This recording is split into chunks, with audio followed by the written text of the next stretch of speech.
Hello everyone, my name is Valentina and today I want to talk about something very dear to me. It's about losing your parent at a young age. I personally have lost my father at 21. I was just about to turn 22 and he passed away 2 years ago. He was going to be 50 that year. I'm not going to disclose the cause of his death in this video, maybe in the future, but it was a very devastating time, and it's definitely something that, I still feel every day. It never really goes away, but you learn to basically, I'm here to share with you how I integrated into my life the fact that my dad's physical body is gone from this earth. I'm here to sympathize with anyone who has gone through this or is about to go through this, especially during this tough pandemic. My heart goes out to all of you who have lost your parents recently, or any loved ones for that matter. No matter what age you are, it's never easy, but from personal experience, and that's what I'll be sharing, this is all from personal experience, so it could be different for somebody else, but it's a certain type of pain when you lose your parent in your early 20s. I think you never really see it coming. For most people, I don't think they see it coming. I personally, because of my dad's cause, did see it coming in the last couple years before his death, but most people don't see it coming. They expect their parents to be there when they get married and when they have grandchildren. That's something that us young people don't get if our parents are deceased at a young age. So let's go into it. Basically, I am going to share some of the things that I have learned, and I'll kind of do it in the fashion of what I learned not to do and contrasting it with what I learned to do instead. So let's begin. This one's pretty hard to avoid, especially if you have quite a few family members, which is good. It's good to have family members, but this can make it very hard. Just try to avoid fighting over any type of decision making, especially when it concerns finances. That one it's a tough one, and whether or not you're in charge of the finances, make sure that you're not the one that's starting any fights with the person who's in charge of dealing with the estate.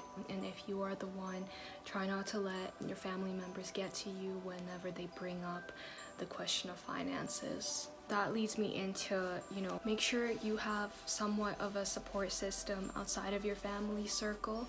Just because, as much as you love your family, it's great, but family, in the heat of the moment can get quite biased with different things. I had a bit of strain with my dad's siblings as well over funeral arrangements.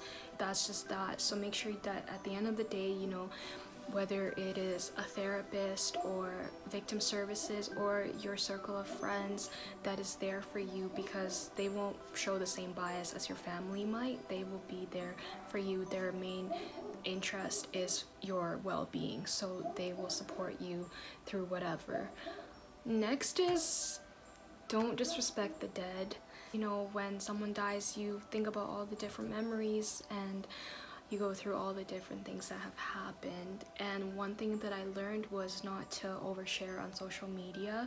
If you need to journal about these things, go for it. If you need to talk to your therapist about these things or your friends, that's fine. Let it out. Don't keep it in, but make sure it's not in a place that's very public. Basically social media, that's one of the regrets that I have, is making the mistake of oversharing about my dad's situation and my familial situation. I really love my dad, but he's human. That's the thing. Everybody has good things and bad things about them, and I think it's quite unfair to talk too much about a deceased person who now can't defend themselves. So whenever my mom would try to bring things up, that's just something that I would not really want to participate in, because I have made my peace with my dad's wrongdoings, and I really wish his soul well. So yeah, and then the next thing, and not disrespecting the dead, that is important, is the physical body. If you have a chance to see the body and hug the body, don't be afraid, unless it's of course in this tough COVID circumstance or something very infectious past death. Definitely watch out for that. So there are definitely exceptions, but we have this misconception that the dead body is filthy and impure. But no, seeing my dad's body there, my mom kept telling me, you know, that there's germs on it, so don't touch his body too much. But looking back now, like, I would definitely give my dad's body a last hug. You know, I did touch his hand and his feet. It's important to spend time with the dead. In a lot of different cultures, they have different rituals where they honor the deceased. They, you know, stay with the body for a while, and it's like, it's a process of allowing yourself to really like register what happened, because honestly there will be a lot of moments.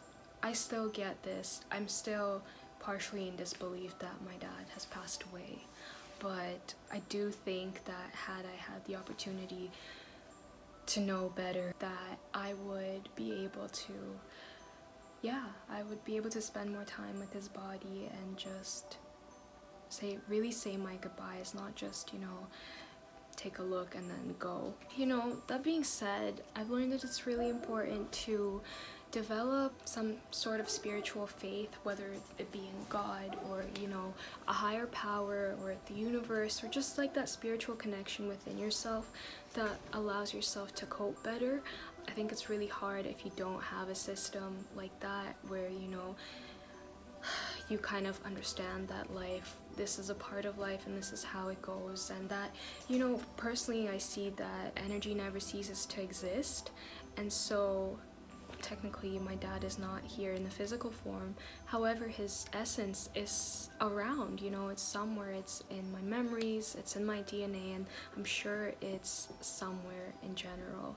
I personally, you know, I pray for him. I don't necessarily have a specific ritual, but that could help as well. Some people light candles every once in a while, and yeah, it's just a really nice way to honor the dead, but also like to honor how you're feeling and honor your loss, but also like honor that they're always going to be with you in your heart. And last but not least, this is a huge thing, and I know it's hard because I already said this word a few times in this video, but try not to beat yourself up with regrets over what you shoulda, coulda, would have done. That's just life, right? You know, especially, you know, for those of you who may have ended things on a bad note because you didn't know that tomorrow was gonna be your last day with your loved one in the physical form, forgive yourself, you know. Don't beat yourself up over it. It happens. People are people, and that's how life goes. There are bad things, good things happening, and you know, sometimes we are angry with each other, but sometimes we are loving with each other. I have two different ways of looking at this. From my experience is that I am very thankful that our last conversation about 3 weeks before he passed away was very loving. We said our I love yous, and you know, I just really like, I wished him strength and courage because we lived in different provinces for a while, but I felt really good with how we ended things. But at the time I didn't know that that was going to be the last conversation, so in retrospect I'm just thankful that our last conversation, despite a lot of the tension over the years, that at least our last conversation, you know, it was good and it was encouraging. But on the other hand, I did not pick up his last 2 phone calls a few days before he passed away. And so, you know, that is one thing that I've really had to forgive myself for, is because there's always that thought in the back of my mind that's kind of like, what if I answered his phone call and he would still be here today? But the thing is, and like I was saying, with the spiritual faith, it allows you to understand that things happen for a reason, and that this is a part of life and it's bound to happen to everyone at some point, depending on how research goes. But ultimately, the way to protect yourself from all those regrets is to take it easy on yourself. And mainly allow yourself to grieve, you know, allow yourself to feel all the emotions. So technically regret is a part of it, but don't beat yourself up. Don't stay in that for too long. You know what I mean? Like, life moves along. We move along in this. And we know that at the end of the day that, you know, we have all the love for our parents and they have all the love for us, and nothing's ever going to change that. So allow yourself to grieve. It's going to happen at any points of the day, sometimes when you least expect it. Birthdays and anniversaries, death anniversaries, holidays are hard. It's a time that personally gets me thinking the most, although my dad never leaves my thoughts really, but it's just something that you allow yourself to happen. In Midnight Gospel recently, I really liked the last 2 episodes that were talking about death. There's a clip where, you know, the main character is talking to his mom who is about to pass away from cancer. You know, if you look at the world, what you see is things appearing and disappearing. And humans are a part of the whole of that.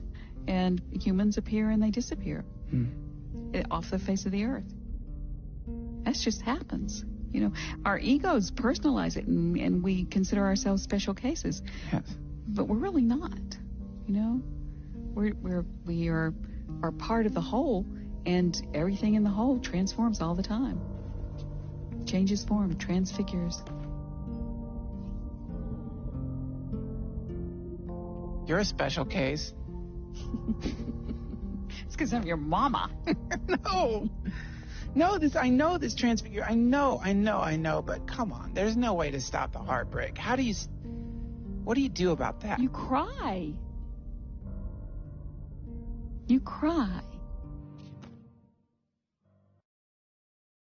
Just cry when you need to cry, and that's exactly it. When you're grieving, there'll be different types of emotions, and allow yourself to let them flow through you. It's way better than to, you know, get stuck and suppressing your emotions. So yeah, that is my personal experience. Those are the things that I have learned over the last 2 years. Just some of the things that I have learned. I honestly have more. If you want me to share them with you, if anything resonated with you, please let me know. Feel free to DM me or comment in the bottom section. I'm always here for you, and you know, we got this. We are strong. We are courageous. If you've lost a parent, you know, they are now your guardian angel, or however you want to look at it, but it helps to know that, you know, just know that they're around. Their essence will always be present within you. You know, you have all the memories of them. Just cherish those memories, but also allow yourself to feel all the sadness and the pain that you need to, because it's natural. So yeah, take care and much love to you guys.